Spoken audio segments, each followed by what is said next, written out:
Nous avons ici une suite telle que un plus 1 est égal à 1 tiers de un plus 5, avec u0 est égal à 2. On peut déjà faire une petite remarque, cette suite n'est pas arithmétique à cause du coefficient 1 tiers. Et oui, s'il n'y avait pas 1 tiers, vous auriez un plus 1 égale un plus 5, et là, ça serait une suite arithmétique de raison 5. La suite un n'est pas une suite géométrique à cause du coefficient plus 5.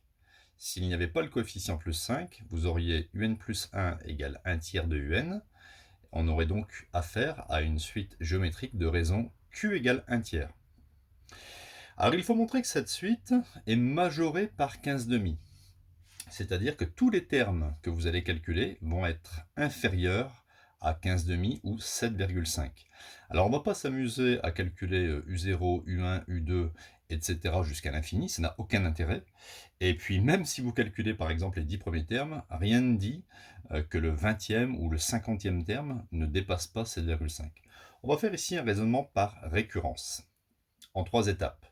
Alors la première étape, c'est ce qu'on appelle l'initialisation. L'initialisation, donc déjà ici, un majoré par 15 demi, on va l'écrire comme ça. un inférieur ou égal à 15 demi, quel que soit n appartenant aux entiers naturels. Voilà.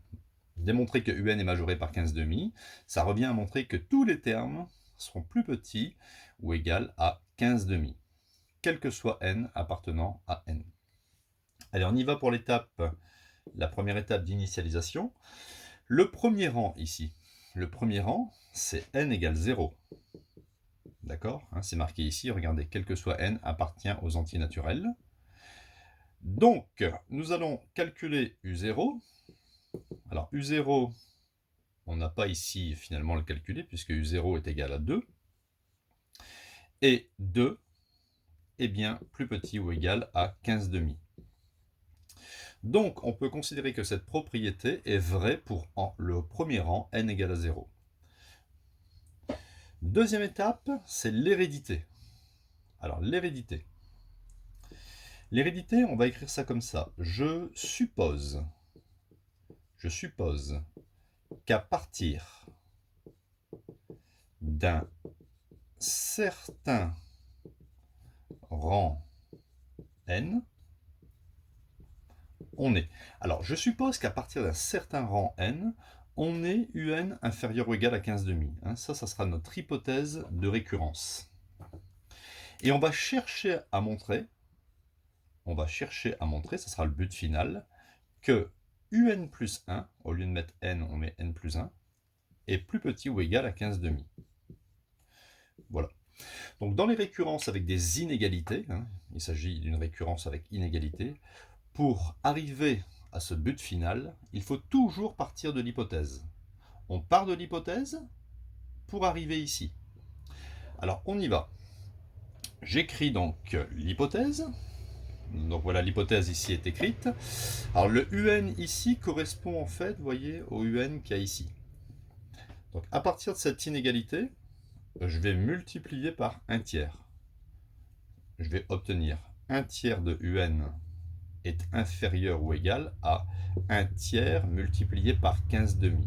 Alors il faut savoir ici que quand on multiplie par une quantité strictement positive, le sens de l'inégalité ne change pas. Ce qui me donne ici, alors je peux simplifier 15 divisé par 3, ça fait 5. Donc ici, finalement, j'ai 5 demi. Voilà.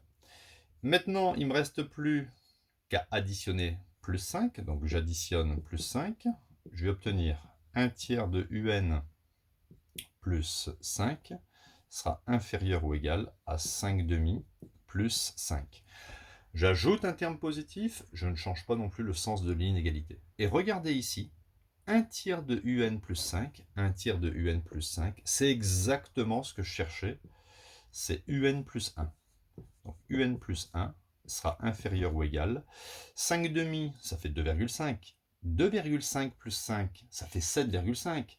Mais 7,5, c'est 15 demi. Donc, l'hérédité a bien été démontrée. C'est exactement ce qu'il fallait obtenir.